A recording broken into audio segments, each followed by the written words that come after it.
God isn't ignoring you. He's doing something deeper. He's not just after your request. He's after your heart, to realign your motives with His purpose, to trust Him, even when the timeline doesn't make sense, to ask with humility, not entitlement, to pray with clarity, not confusion, to come with gratitude, not just a wish list. When you ask, you do not receive, because you ask with wrong motives, that you may spend what you get on your pleasures. Because when we ask right, we get alignment, we get peace, we get God Himself. So pause, realign, and ask right.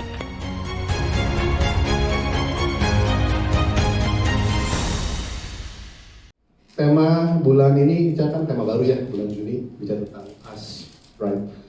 Diambil tuh dari 1 Samuel 8. Saya nggak akan baca semuanya, tapi mungkin sedikit menceritakan ya, apa sih 1 Samuel 8 itu. 1 Samuel 8 itu bicara tentang bagaimana Nabi Samuel itu kan jadi hakimnya bangsa Israel. Nah, saat dia menjadi hakim, dia sudah tua, umurnya sudah lanjut. Akhirnya dia mengangkat anak-anaknya Yoel dan Abia menjadi hakim bangsa Israel. Tapi itu ada sedikit, mungkin bukan sedikit sayang ya. Sayangnya adalah anak-anaknya tidak hidup seperti bapaknya. Mereka itu dikatakan greedy for money, menerima suap, terus dibilang juga mereka mengadili tidak benar. Nah, saat itu jadi bangsa Israel minta kepada Nabi Samuel, dia datang, bangsa Israel datang, lalu dia bilang apa? Dia minta raja, berikan raja untuk memerintah atas bangsa Israel. Sebenarnya baik ya, kayak kesannya kan mungkin hakimnya saat itu gak baik, terus dia minta raja. It looks nice, it looks good gitu, kayaknya bener ya, berarti kalau orang gak bener, dia minta raja dong. Tapi itu sebenarnya gak sejalan dengan rencana Tuhan. Sayangnya itu, it's not the right way dari Tuhan. Tapi dia memaksa, mereka bangsa Israel memaksa. Terus sudah maksa, Samuel mencoba menjelaskan kenapa sih, apa yang akan terjadi dengan kalau seorang raja memerintah. Dikatakan anak-anak laki-lakinya akan diambil menjadi prajurit, dipekerjakan. Kalau namanya kerajaan kan butuh prajurit, butuh untuk mengurus istana, mengurus dan lain-lain. Terus anak perempuannya akan diambil menjadi juru masak, disuruh masak mungkin apa. Lalu hasil ladangnya akan diberikan ke istana. Ya namanya raja, mereka butuh income ya, kayak pajak mungkin ya. Mereka butuh itu semua. Dan Samuel mencoba menceritakan ini loh yang akan terjadi. This will happen if you ask for a king.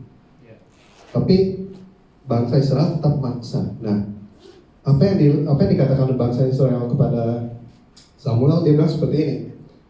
Tetapi bangsa itu menolak mendengarkan perkataan Samuel dan mereka berkata, tidak, harus ada raja atas kami, maka kami pun akan sama seperti mereka, sama seperti segala bangsa-bangsa lain. Raja kami akan menghakimi dan memimpin kami dalam perang. Samuel mendengar segala perkataannya itu. Bangsa itu sudah menyampaikan kepada Tuhan. Tuhan berfirman kepada Samuel, dengarkanlah permintaan mereka dan angkatlah seorang raja bagi mereka. Kemudian berkatalah Samuel kepada orang-orang Israel itu, pergilah masing-masing ke kotanya. Jadi bangsa Israel sudah dikasih tahu apa yang akan terjadi, dia tetap menolak. Dia nggak mau mendengar perkataan Samuel.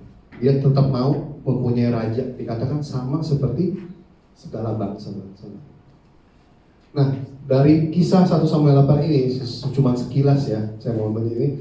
Ada yang saya mau bagikan adalah satu hal adalah bagaimana, topik yang saya mau bagikan adalah bagaimana bangsa Israel itu mengeraskan hatinya.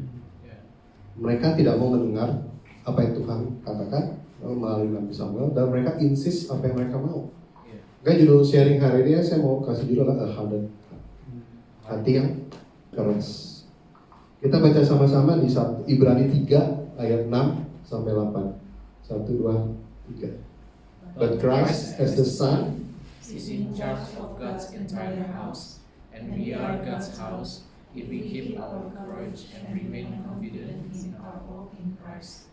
That is why the Holy Spirit says, today when you hear His voice, don't harden your heart, as Israel did when they tested me in the wilderness. Don't harden your heart. Jangan mengeraskan hatimu seperti bangsa Israel. Apa sih hati yang keras itu?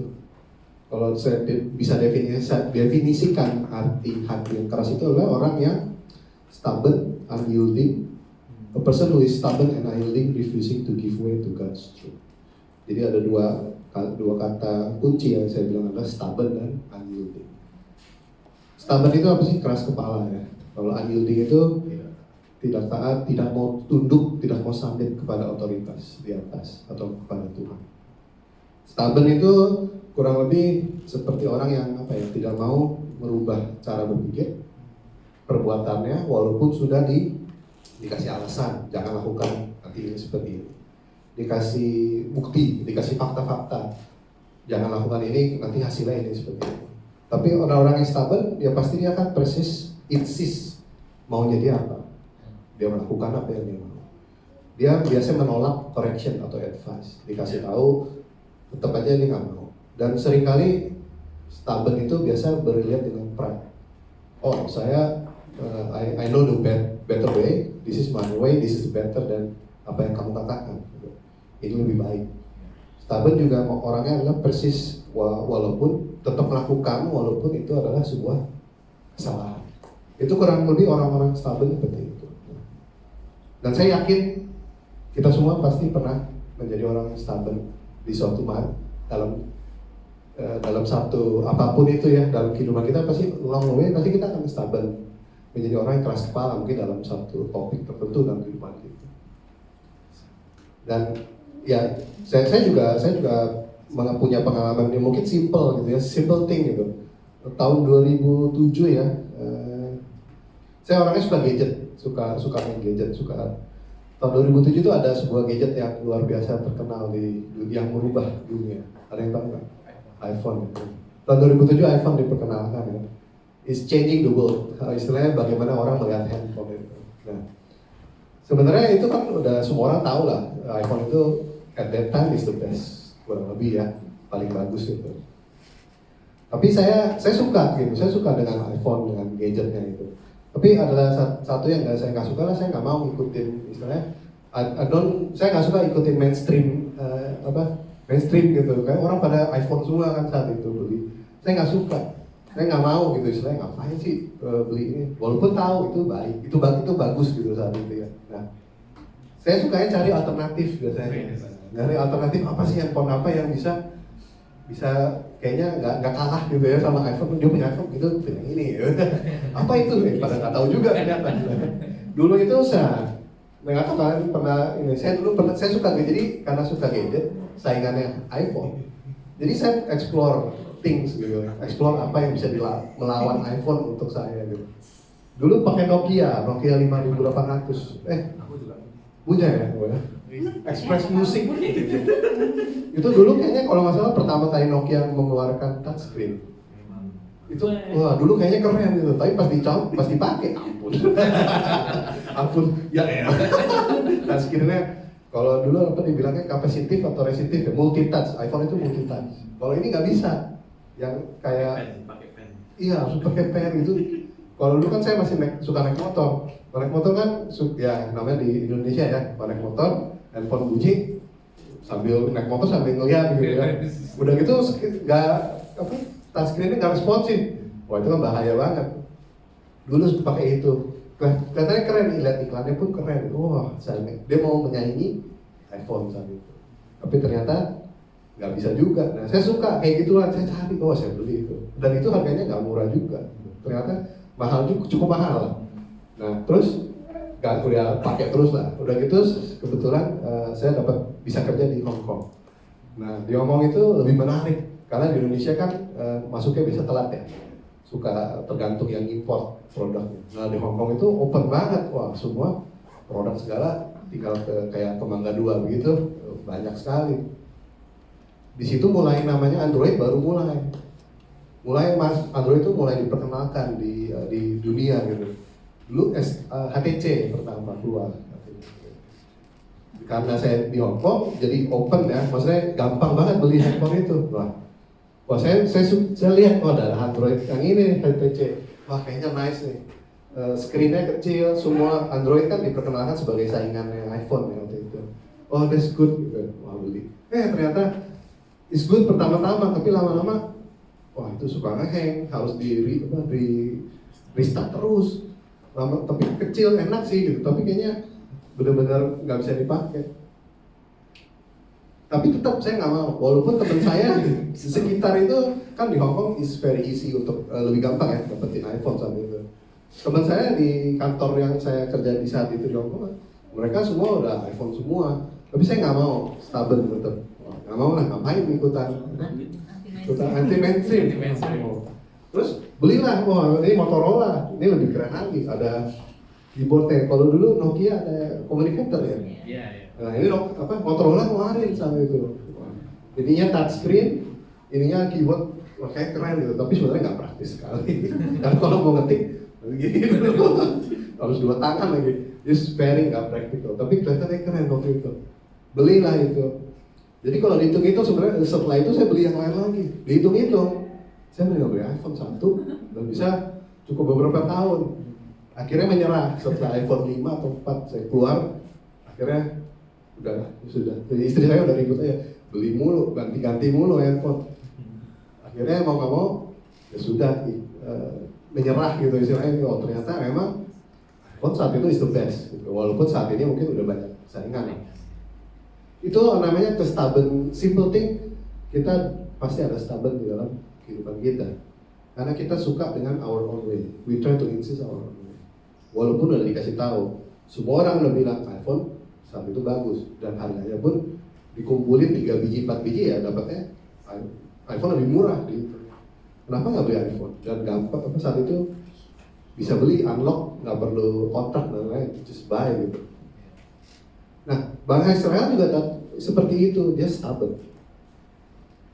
Banyak contoh, salah satunya adalah saat Musa naik ke Gunung Sinai selama 40 hari. Bangsa Israel nggak mau menunggu lama banget nih, mana nih, siapa pemimpin kita siapa nih? Dia bikin lembu emas. Lembu emas itu kan patung sebenarnya. Mereka maunya Tuhan itu diatur sama mereka.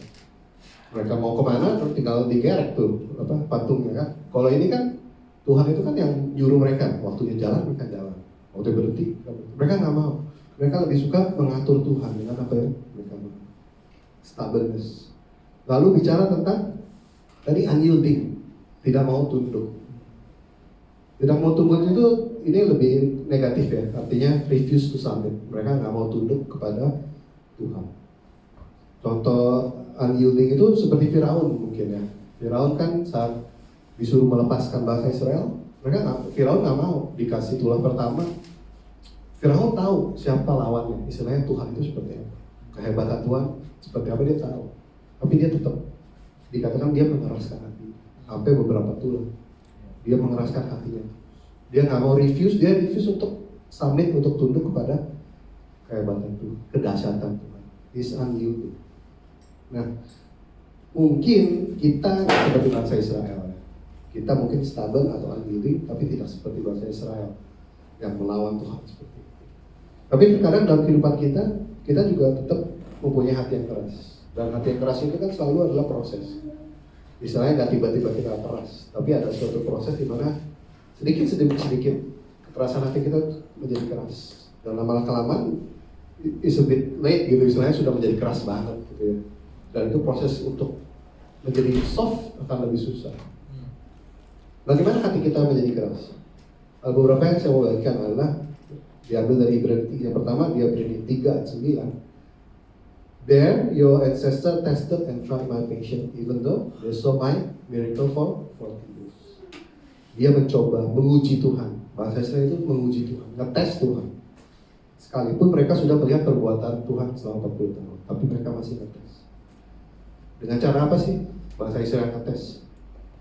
Mereka adalah orang yang suka komplain terus. Saat mereka keluar, mereka komplain minta air kan. Terus apa yang Musa lakukan? Dia ketuk batu, keluar air, dapat air. Udah dapat air, mereka komplain lagi. Kok Tuhan bisa kasih air, nggak bisa kasih makanan, roti dan daging? Kita mau makan, dikasih lagi. Terus dia komplain lagi, tetap komplain walaupun Tuhan sudah provide everything. Tuhan kasih semuanya apa yang mereka butuhkan. Tetap komplain terus. Mereka komplain, dia Saya bisa bilang mereka grumpy gitu ya, istilahnya bangsa yang grumpy banget sih, kayak segala sesuatu dikomplain. Mereka setiap apa yang mereka mau ditolak, mereka komplain kepada Tuhan. Komplain kepada bangsa Israel. Komplain kepada Musa saat itu. We put God to the test when we grumble about not receiving what we ask for. Jadi kalau komplain itu kan, bagi kita komplain sekali 2 kali ya palingnya. Tapi grumble itu adalah consistently komplain. Gitu. Itu suka menjadi karakternya dia, selalu komplain terus, nggak dapat komplain, apapun nggak dapat komplain.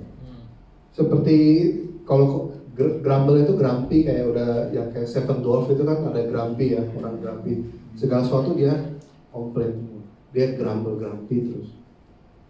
Seringkali kita saat doa kita tidak dijawab secepatnya, kita akan mulai mempertanyakan kebaikan Tuhan. Kenapa Tuhan nggak kasih? Kenapa Tuhan nggak bisa? Saya sudah minta kok Tuhan nggak kasih. Tapi dengan kita memulai komplain, kita mulai grumble kepada Tuhan, kita merubah. We are shifting from humble petitioner to demanding skeptics. Maksudnya adalah saat kita berdoa kepada Tuhan, tidak mendapatkan jawaban secepatnya sesuai yang kita mau, kita berubah jadi orang yang kalau kita doakan kita minta tolong, Tuhan, saya mau dong ini. Tuhan tolong dong bantu saya. Kita merubah menjadi orang yang demanding kepada Tuhan. Seperti contoh anak kepada orang tua gitu. Dia kan minta, boleh nggak ini, can I do this, can I do that, baik ya. Maksudnya sopan gitu. Tapi kalau kita orang yang grumble terus kepada Tuhan, kita menjadi orang yang menuntut kepada Tuhan, bukan lagi minta. It's not asking, you are demanding. You demand God to do what you want gitu. Itu suatu hal yang berbeda kan, meminta, asking, and demand. Kalau demand itu kan sepertinya Tuhan itu kayaknya need to do that for us. Kalau ask, kita kan minta gitu kan. Kalau namanya minta, ada pilihannya, dikasih nggak dikasih, ya sudah. Tapi kalau kita demand, berarti kita tuh Tuhan harus kasih saya. Kita mau kita menuntut Tuhan untuk melakukan give it to me. Sepertinya Tuhan ngutang, kayaknya Tuhan ngutang something gitu. Mungkin kita bilang kita sudah berdoa, kita sudah aktif di gereja, tiap minggu datang, ikut ICARE, kita baca. Gitu. Now I demand this thing from you. Sekarang kebalikannya, I do all this thing for you God, now I demand you to do this thing for me. Dan kita mulai saat kita nggak dapatkan itu, kita grumble terus. Udah grumble, jadi kita bukan lagi meminta pertolongan, tapi kita menuntut Tuhan untuk kasih itu kepada kita semua. Dan di saat kita melakukan itu, saat kita we are grumpy to God, grumble to God, kita sebenarnya sedang ngetes dia, ngetes otoritasnya dia. Kita sedang menguji otoritasnya Tuhan. Kita sedang ngetes Tuhan tuh bisa nggak sih? Ini Tuhan bukan sih? Apakah sia-sia saya berdoa kepada Engkau Tuhan, tapi Engkau tidak memberikan itu kepada kita? Kita sedang menguji Tuhan. Nah, seperti itulah kalau saya bisa kasih contoh ya, orang yang menguji, lagi ngetes Tuhan. Lalu berikutnya apa? Dikatakan di bagaimana hati kita bisa menjadi keras ya. Dikatakan di 1 Samuel 8:19-20 tadi dia bilang gini. Bangsa itu menolak mendengarkan perkataan Samuel dan mereka berkata, tidak, harus ada raja atas kami. Maka kami pun akan sama seperti segala bangsa lain. Raja kami akan menghakimi dan memimpin kami dalam perang. Kita mengeraskan hati saat kita mulai distrust kepada Tuhan. Distrust itu bukan yang gak percaya Tuhan. Kita believe, benar kita bisa percaya Tuhan. Tapi kita distrust itu lebih, kita gak yakin kepada, kita gak confident kita menurun kepada Tuhan, distrust. Kita mulai distrust dengan caranya Tuhan. Kita mulai distrust dengan Tuhan benar gak sih yang Tuhan mau dalam hidup saya seperti ini? Tuhan benar gak sih yang, kok Tuhan caranya seperti ini? Kita mulai gak percaya dengan, kita mulai gak confident dengan caranya Tuhan. Bangsa Israel juga kan gak confident di sini. Dia bilang saya gak mau hakim, saya gak mau punya hakim lagi. Gitu. Saya maunya punya raja seperti bangsa lain. Tuhan, bangsa Israel maunya ngatur, give me king gitu, supaya sama seperti dengan bangsa lain loh. Bangsa lain punya raja, kenapa kita nggak punya raja? Padahal yang Tuhan mau itu apa sih untuk bangsa Israel? Yang rajanya itu siapa? Tuhan itu sendiri. Dan dia punya nabi sebagai perwakilan dari Tuhan untuk menyampaikan pesan-pesan untuk menghakimi bangsa Israel saat mereka melakukan sesuatu. Tapi dia nggak mau. Mereka maunya seperti bangsa lain punya raja. Bangsa Israel berpikir, oh Tuhan kayaknya kurang bagus, strukturnya Tuhan kayaknya kurang tepat gitu. Nggak sama bangsa lain. Bangsa lain kayak lebih keren punya raja. Raja kan kalau itu kan biasanya keren-keren ya. Raja kan mungkin gagah, tinggi, punya pasukan hebat. Kesannya, oh I want king gitu ya. Supaya mereka juga menghakimi dan memimpin kami dalam perang. Jadi kalau ada raja kan bawa bendera kayak apa-apa, kesannya keren ya. Padahal mereka lupa raja mereka Tuhan. Dan yang menuntun memberikan mereka kemenangan demi kemenangan adalah Tuhan itu sendiri. Bangsa lain kalah kok. Bangsa lain punya raja masih kalah. Kenapa mereka masih mau seperti raja? Kenapa mereka mau raja? Karena mereka mulai tidak confident dengan cara Tuhan. Mungkin karena anak-anaknya Samuel ya. Kok seperti itu sih mungkin menghakiminya. Kok kayaknya nggak tepat. Mereka mulai distrust kepada Tuhan. Dan di saat mulai mereka distrust, mereka tidak lagi menerima Tuhan sebagai raja. Mereka menolak Tuhan sebagai raja. He who insists on his way reveal a heart not fully yielded. Kalau kita memaksakan keinginan kita atau cara kita kepada Tuhan, itu menunjukkan sebenarnya kita belum yield, tunduk, fully yielding kepada Tuhan, fully submit kepada Tuhan. Mungkin kalau dalam kehidupan kita, mungkin sebagai contoh adalah kita sebagai orang Kristen, kita sudah dikasih tahu Tuhan bahwa how to live our life in this world. Bagaimana cara kita hidup di dunia ini seperti apa. Di Alkitab sudah ditulis semua caranya seperti apa. Dan itu yang Tuhan mau. Itu cara kita, our way to live di dunia ini. Dia mau kita hidupnya kudus, dikuduskan, dipisahkan. Dikuduskan kan di set apart. Dia mau kita hidupnya berbeda dengan memang apa yang dunia ajarkan. Tapi seringkali kita mau kebalikannya, kita membandingkan apa yang dunia ajarkan atau apa yang dunia tawarkan dengan apa yang Tuhan ajarkan kepada kita. Dan kita cenderung memilih apa yang dunia tawarkan karena menurut kita, oh, I think yang di sana looks better gitu, sama dengan bangsa lain gitu misalnya. Kayaknya lebih enak yang lain. Ikut cara di luar kayaknya lebih tepat. Kenapa Tuhan harus cara seperti ini? Mungkin contoh yang sangat mudah adalah di dunia ini apa yang mereka tawarkan. Contohnya adalah beberapa hal yang saya mau bisa sebut karena now free sex is normal gitu. Buat free sex, oh yes, everyone doing it gitu, is normal. Kenapa Tuhan nggak kasih? Kenapa Tuhan marah? Kok semua orang melakukannya? And mereka have fun kok gitu ya. Terus mungkin LGBT is normal. Semua malah di-encourage gitu. You need to di-encourage, you need to come out. Oh, memang kamu ini kali nah. Tapi Tuhan tidak bilang seperti itu. Bahkan mungkin dibilang pornografi is normal, everywhere is legal. Pornografi is legal, you can download it easily. Nonton di handphone di manapun is so easy to access, is normal. Tapi Tuhan tidak mau seperti itu. Jadi apa yang dunia tawarkan, cara hidup yang di dunia tawarkan is a different, melawan semua yang Tuhan ajarkan. Walaupun normal, bukan berarti harus dilakukan kan ya. Walaupun dunia say yes, you can do it, bukan berarti itu apa yang Tuhan mau kita lakukan. Tapi terkadang kita lebih suka melakukan apa yang di dunia tawarkan. Karena kita percaya Tuhan, tapi I believe God, tapi my life is my own way. Kita percaya Tuhan, percaya sih percaya, tapi saya kurang yakin dengan cara Tuhan itu up to date. Saya nggak yakin dengan cara Tuhan sesuai dengan kehidupan dunia zaman sekarang. Saya percaya Tuhan tetap, tapi saya tetap mau melakukan apa yang caranya saya, sesuai dengan dia bilang segala sama dengan bangsa-bangsa. Tapi Tuhan mau kita berbeda. Tuhan mau malah dikatakan trust in the Lord with all your heart. Do not depend on your understanding. Seek His will in all you do, and He will show you which path to take. Yang Tuhan mau lakukan adalah buat kita adalah jangan kita mengandalkan cara berpikir kita. Dia mau kita cari apa yang Dia mau dalam kehidupan kita. Jadi bukan cara dunia yang kita lakukan, tapi cari dia malah mau kita jangan mengandalkan itu.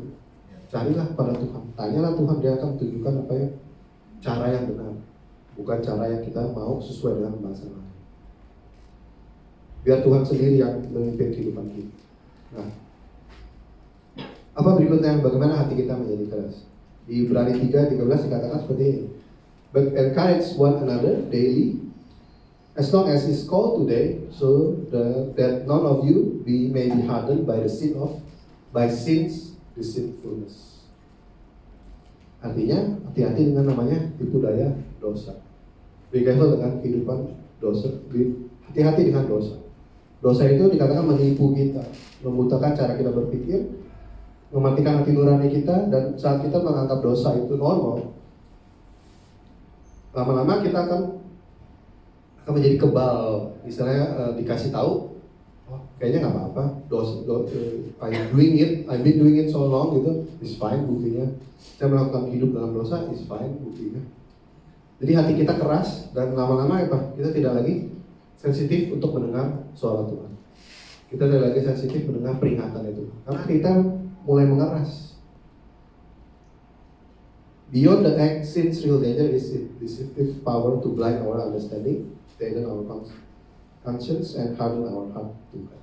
Jadi dosa itu mungkin bukan hanya act-nya, perbuatannya dosa, tapi yang lebih bahaya adalah bagaimana dosa itu bisa membuat kita membutakan cara kita berpikir tadi, dan mematikan hati nurani kita, moral. Kita tahu itu nggak boleh. Saat kita melakukannya terus-menerus, akhirnya menjadi, oh iya, it's normal, oh it's fine loh, ternyata oke loh. Dan hati kita akan menjadi keras. Keras, tidak mau menerima lagi peringatan-peringatan dari itu. Jadi kita harus hati-hati dengan dosa. Saat kita masih ada dosa, bukan berarti kita tidak bisa datang kepada Tuhan, tapi sebaliknya. Yang Tuhan mau adalah kita datang kepada Dia dan confess and repent. That's what He want dalam kehidupan kita. Jangan biarkan dosa itu malah menarik kita, karena kan dosa itu menarik selalu, jangan ditarik selalu pelan-pelan. Sedikit, sekali, dua kali, ketiga kali, lama-lama is habit. Jadi dosa itu menjadi sebuah habit. Saat dosa menguasai kita, Tuhan tidak ada lagi dalam hidup, tidak punya tempat dalam hidup. Dan dosa memang selalu menarik ya, selalu apa yang ditawarkan itu selalu lebih fun, looks interesting, looks excited dibandingkan dengan apa yang Tuhan tawarkan. Kesannya seperti itu. Dan yang dosa, masalah itu adalah membuat kita fokus kepada kenikmatan apa yang di dunia ini. Jadi kita sangat menikmati dunia, dan kita tidak lagi berpikir, oh, there's something beyond this world gitu. There ada something yang, kalau nggak tahu waktu itu Pastor Sari bicara tentang kerajaan sorga mungkin, the kingdom of God. Kita nggak pernah memikirkan itu lagi, karena we are too busy to memikirkan apa yang ada di dunia ini. We are too busy with that. Dan itulah yang si iblis mau, adalah dia menjauhkan kita dari Tuhan, supaya kita nggak mikirin tuh namanya sorga, kehidupan yang kekal, kehidupan setelah ini seperti apa. Iblis nggak mau kita memikirkan hal itu. Dan dia maulah kita pikirin, oh ini loh yang dunia tawarkan, semakin lama semakin more excited gitu. Dulu mungkin nggak menawarkan sesuatu yang baru gitu, sesuatu yang membuat kita excited. Dan hingga kita fokus dalam kehidupan kita di dunia. Bukannya kita nggak perlu kerja dan lain-lain, kita perlu, tapi dikatakan juga kita harus memikirkan hal-hal surgawi. Ada sebuah dokumentari, atau mungkin kalian pernah nonton atau enggak. Nah, ada Brian Johnson namanya, atau pernah ada yang nonton? Belum pernah. Ini sangat menarik. Dia ini sebuah mungkin bilioner kali ya. Yang dia lakukan apa? Dia saking kayanya, sangat menikmati, dia punya segala sesuatunya. Motonya cuma ada satu, dia bilang, don't die and live forever. The man who wants to live forever. Itu ada dokumentarinya, kalian bisa lihat. Itu sangat menarik. Gimana dia itu spend $2 million setiap tahun ya, untuk makanan, dokter, klinik, terapi, itu semua ada di rumah dia. Pil, suplemen. Dia makan suplemen itu 100 pil satu hari. Satu hari 100 pil. Saya nggak tahu gimana cara beli. Kalah rokok. Oh, rokok belum nyampe 100 ya? 99 ya. Oh, 99 setengah. Dia habiskan 2 million satu tahun. Tujuannya adalah don't die and live forever. Bukannya berarti kita hidup sembarangan, enggak juga ya. Kita harus hidup sehat. Kita harus makan sehat, olahraga dan lain. Tapi dia berusaha dengan sekuat tenaga, memanfaatkan semua teknologi. Dia punya kayak apa? UV light therapy, kasih merah, terus skinnya katanya tiap hari atau dead skinnya di apa, kulit yang matinya dibersihin semua. Itu wow, kalau lihat dokumenternya itu dia, karena dia kaya sekali, dia punya segalanya. Hanya satu yang dia mau cari adalah kehidupan selamanya. Dia punya semuanya, dia mau hidup selamanya di dunia ini. Itulah tipu daya dosa. Yang dosa lakukan, yang iblis lakukan buat dia adalah menjauhkan dia dari Tuhan. Dengan segala resource yang dia punya, kalau dia kembali kepada Tuhan, wah itu luar biasa sekali. You can do a lot of things, gitu. A lot of good things dalam dunia ini ya. Tapi yang dia fokuskan adalah dirinya sendiri. Don't die and live forever. Kembali ya, bukan berarti kita nggak perlu hidup sehat ya, itu harus. Tapi ini benar-benar dia tidak mau sama sekali mencoba memprolong hidupnya. Kalau bisa Google lihat sebelum dan sesudah, sebelum saat dia masih kerja, masih mulai mencari duit, sesudah sekarang, oh it's so different. Kulitnya itu kinclong banget, udah nggak tahu, saya nggak tahu umur berapa, mungkin 50 something kan, tapi kulitnya itu kinclong banget. Nanti kalian bisa melihat di situ. Tapi itulah sebenarnya yang membuat tipu daya dosa ya, menurut saya deceit. Padahal nobody can live forever. Kalau dia ditabrak, emang tuh Superman bisa nolong apa? Ya enggak. Dia tertipu dengan segala sesuatunya. Dia spend money buat hanya untuk live forever. Makanya 1 Petrus 5 ayat 8 dibilang seperti ini. Sadarlah dan berjaga-jagalah lawanmu si iblis, berjalan keliling sama seperti singa yang mengaum-ngaum dan mencari orang yang dapat telan. We need to be careful. We need to watch out. Kita harus aware, wake up dan aware selalu dengan apa yang terjadi di sekitar kita. Karena jangan kita tertipu dari dengan dosa yang mengakibatkan kita mengeraskan hati kita. So we need to be careful about that. Lalu efeknya apa sih kalau kita punya hati yang keras? Ada beberapa yang saya mau bagikan. Yang pertama adalah block spiritual growth. Hati yang keras akan menghalangi pertumbuhan rohani, sudah pasti. Karena kita resisten kepada firman Tuhan. We don't want to hear, kita nggak mau dengar. Dikasih tahu, oh I know. Jawabannya adalah I know. Tapi nggak melakukannya. Semakin kita mengeraskan hati, spiritual growth kita stagnan dan mungkin cenderung mundur ya. Kita semakin menjauh. Karena kita nggak punya hati yang terbuka untuk dikoreksi, hati yang terbuka untuk diajar. Sedangkan firman Tuhan dikatakan bermanfaat untuk mengajar, untuk menyatakan kesalahan, mengkoreksi itu. Kalau kita nggak mau dikoreksi, nggak mau dikasih tahu, ya firman itu tidak akan bertumbuh dalam hidup kita. Seperti firman itu seperti benih yang jatuh di tanah yang keras, yang sebentar saja, sekejap saja akan hilang, diambil oleh singa. Karena nggak bisa bertumbuh. Cannot grow anything. Missing out on God's blessing. Hati yang keras yang tidak mau ikut jalan Tuhan akan kehilangan berkat yang Tuhan sudah siapkan.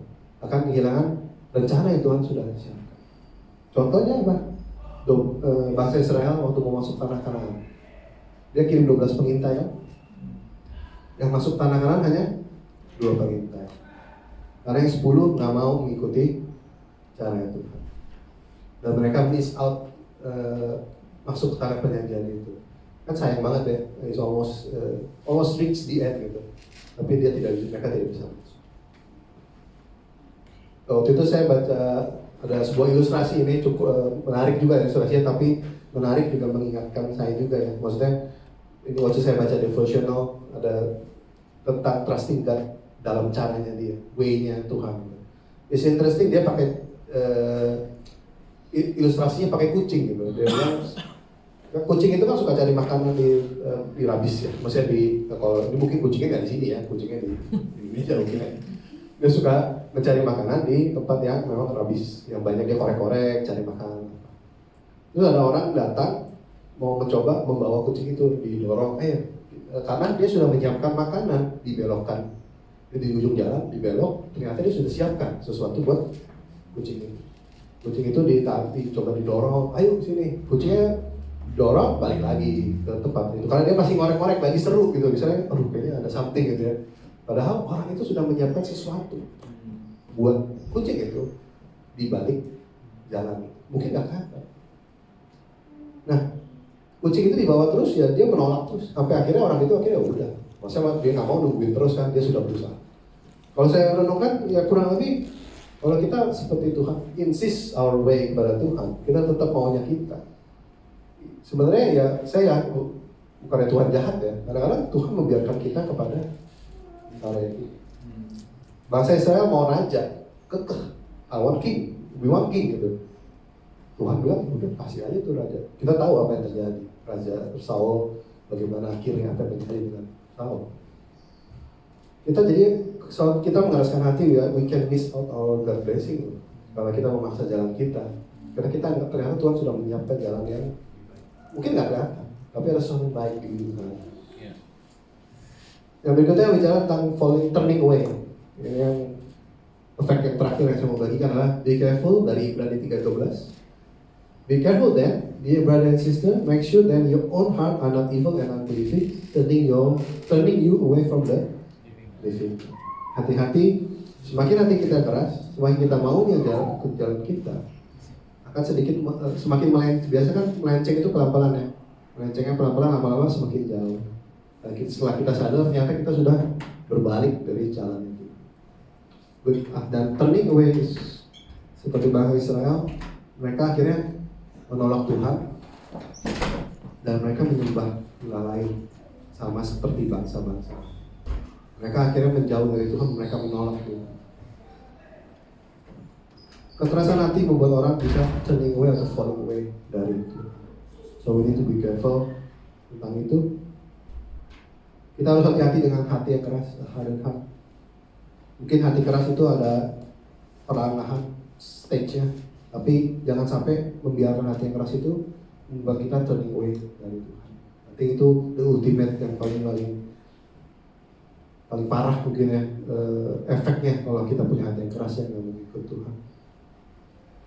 Waktu itu saya pernah ngobrol sama teman yang dia ateis ya, dia nggak percaya Tuhan, tapi ternyata dulu sebelum waktu dia kuliah dia mencari Tuhan, dia tahu Tuhan karena di sekolah itu diajar. Di saat kuliah dia mencari Tuhan, dia mencari gereja, mencari komunitas gereja. Karena dia tinggal di asrama dan tinggal sendiri gitu ya. Dan dia merasa dia butuh orang untuk membantu dia. Dia mencari Tuhan, mencari gereja. Dia ketemu gereja dalam beberapa bulan, tapi ternyata dia tidak mendapatkan apa yang dia mau dari Tuhan atau dari gereja. Terus ya akhirnya dia berusaha dengan kemampuan dia sendiri, dia berusaha kerja keras dan lain-lain. Dia berhasil, tapi yang terjadi adalah hatinya keras. Sudah too late gitu. Dia nggak mau lagi. Kalau ditanya dia mau nggak sih ke gereja lagi? Dia sebenarnya ada mau, cuman dia bilang buat apa? I can do by myself gitu. Misalnya dulu saya butuh Tuhan, tapi sekarang kayaknya semua saya dapat. I can do by my own work gitu. Saya bisa mengerjakan segala sesuatunya dan berhasil. Dan buat apa lagi mencari Tuhan? Hatinya sudah menjadi keras dan dia tidak lagi mau mencari Tuhan karena dia merasa I manage to do it. Memang kalau kita akui banyak orang kan di luar sana yang nggak percaya Tuhan berhasil, bahkan lebih kalau lihat secara materi itu they can have more things gitu, dia punya more things kan. Tapi bukan itu yang dicari sebenarnya. Makanya dikatakan again terakhir di Ibrani 3:15, remember what it say, today when you hear His voice, don't harden your heart as Israel did when they rebelled. Today when you hear His voice, today hari ini saat kita mendengar firman Tuhan, jangan kita keraskan hati kita. Today ini bukan bicara tentang hari ini sebenarnya, tapi today ini lebih menggambarkan bahwa today hari ini saat kita masih ada kesempatan, kita masih bisa today bisa bilang hari ini today masih ada chance dari Tuhan untuk kita get right with God, untuk kita kembali kepada Tuhan, untuk kita mendekat kepada Tuhan. Dibilang jangan keraskan hati, jangan istilahnya selama masih ada kesempatan jangan tunda-tunda. You need to make the most of today chances yang Tuhan beri. Karena pada ada waktunya nanti di mana today itu udah gone. Kita sudah telat istilahnya, nggak ada lagi namanya hari. Gimana kita bisa melembutkan hati yang keras? Sudah pasti kita butuh minta sama Tuhan. Karena Tuhan yang bilang, I will give you a new heart and I will put new spirit in you. I will take out your stony and stubborn heart and give you a tender responsive. Yang kasih siapa? Tuhan. Jadi kita butuh Tuhan yang mencabut hati kita yang keras. Tapi untuk itu berarti kita harus pertama adalah meng-acknowledge dulu, yes, ternyata saya punya hati yang keras dan saya butuh Tuhan. Hati itu step. Saat kita mengakui, oh, ini Tuhan yang mencabut hati yang keras dan Tuhan yang akan memberikan itu. Tapi kita punya bagiannya sendiri. Jadi jangan bilang, oh, ya Tuhan yang kerjain semua. Yes, tapi kita ada bagiannya sendiri. Gimana kita harus melakukannya, mengakui dan melakukannya. Sebagai penutup, ilustrasi penutup ya, mungkin kalian tahu Michael Jordan, yang mungkin yang masih muda, udah nggak pernah kenal kali ya. Dulu dia pemain basket, dia sempat jadi main baseball. Dia pindah jadi baseball. Udah pindah jadi baseball, dia balik lagi ke basket. Tapi dia bilang, dia saat kembali ke basket, dia harus rebuild muscle-nya harus dirubah semua, bodinya, badannya harus dirombak, muscle-nya harus dirubah, cara trainingnya harus dirubah, karena muscle-nya nggak cocok untuk bermain basket. Baseball dan basket permainannya berbeda, berat tubuhnya harus dinaikkan dan lain-lain. Dia harus merubah semua kehidupannya, cara trainingnya dan lain-lain. Ini saya bagi contoh bahwa saat kita merubah hati kita dari yang keras menjadi lembut, akan ada perubahan seperti itu. Kita harus rebuild diri kita, kita harus rubah cara training kita, cara hidup kita harus dirubah kan. Seperti dia merubah cara dia melatih otot, dia harus berubahnya. Kita juga harus berubah kehidupan kita. Gak bisa kita bertahan dengan kita minta Tuhan, oh Tuhan rubah hati saya, tapi kita bertahan dengan cara kita. Ya percuma gitu. Kalau kita, seperti Jordan, dia harus berubah latihannya.